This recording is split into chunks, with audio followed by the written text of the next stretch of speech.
Brandon Johnson back in studio with us. Brandon, good morning. Hey, Bob, how are you? Great, because we get to have a letter from home. Yeah. All right, here we go. We have lost out on multiple properties because we need to sell our home first. Yeah. We are reluctant to sell our home without knowing what we would purchase first. Unfortunately, we feel stuck.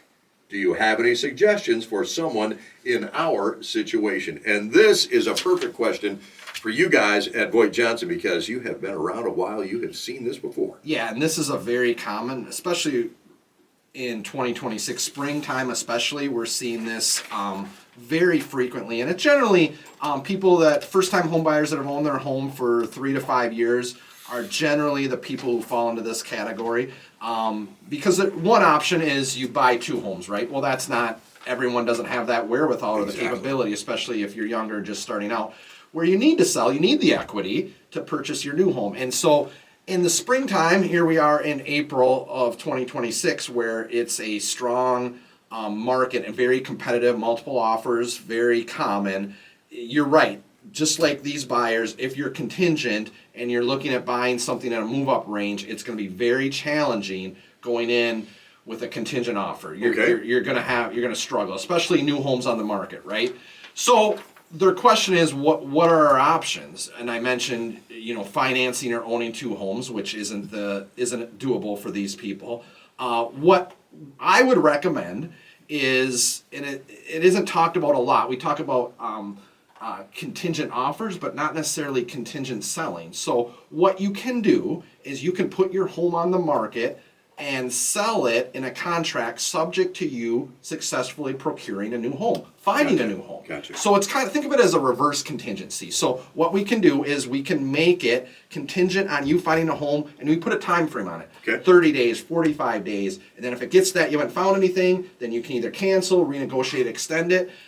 It really is doable, especially if you're selling a home in the first-time home buyers price range, $250 to $350, because there aren't a lot of homes out there. There's more buyers, which we talked about ad nauseum. There's more buyers than sellers. So if you find a buyer that is in love with your home, they might be willing to work with you. Mm-hmm. They're in a lease and they feel they've found their home. They might be willing to work with you and be flexible on a closing date. Gotcha. And so the way we would structure it, and I'm actually dealing with this right now with some clients, is I've told them, we're really up against the 8 ball ever putting the puzzle pieces together, procuring a home because you need to sell your home. Yeah. What I would recommend you to do, and you need to have a comfort level, is taking a blind leap of faith, putting your home on the market, selling it, but we can put a contingency on there that you're not committed to selling it unless you find your new house. Okay, so the prospective buyer that's going to be coming into your house, since you've got that contingency on it, the prospective buyer, that kind of puts them in a weird place, right? I could understand it if you are living in an apartment, right?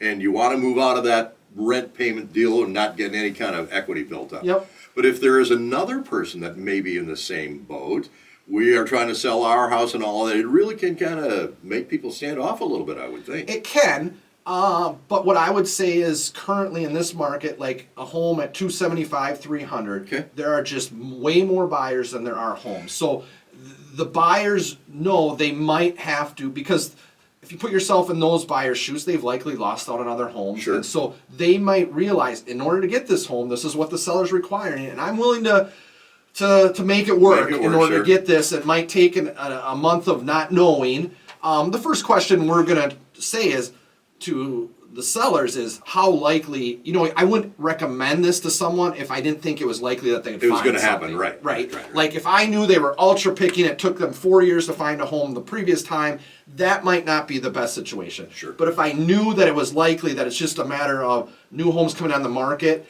and like in my instance, I've known my people would have made offers on 2 or 3 homes. Mm-hmm. It's just that they're contingent and didn't stand a chance. Sure. And so I know, or I feel strongly, that it's very plausible that they're going to find something in the next 30 to 60 days. Okay, let's say that I know I have a family member that can give me a gift letter or a gift. They're going to give me the down payment or whatever. Does that help out at all? It can. That would be a scenario typically where they would buy the home non-contingent and own 2 homes, right?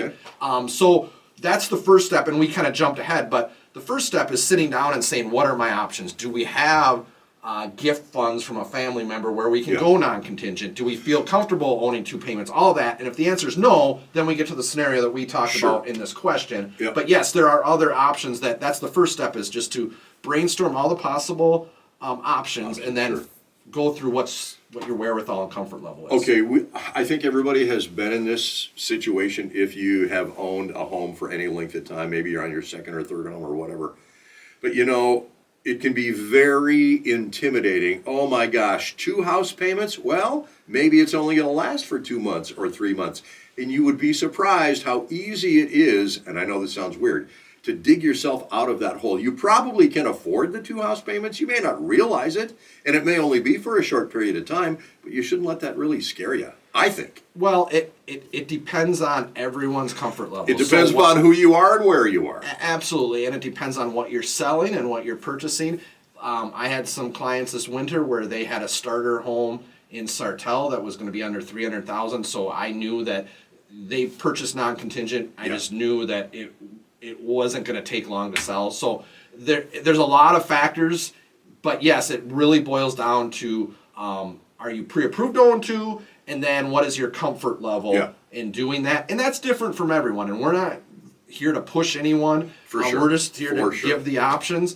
But you're right, you got to explore the options. But owning 2 homes, you can push that closing out on the one you're purchasing 2 to 3 months to give you time, and your first payment isn't due for another. There's I don't want to say tricks, but there's strategy that we can push that first payment on your new home out 3 to 4 months in some scenarios, which gives you plenty of time. You're certainly right. It is not a trick. It is a strategy. Correct. And you know how you learn those strategies? By being in business for a while. Yeah, and so we've guided a number of people through these scenarios in almost any scenario you can imagine, but it's all about listening to your specific needs and goals and then tailoring options with you at the time. It's nice to know that, so many different scenarios are there, but it's also nice to know that you guys have seen them all at VoigtJohnson Real Estate. Okay, we run into a problem. How do we work with you guys at VoigtJohnson? Online at VoigtJohnson.com or 320-774-2400. Brandon, thank you. Thank you, sir.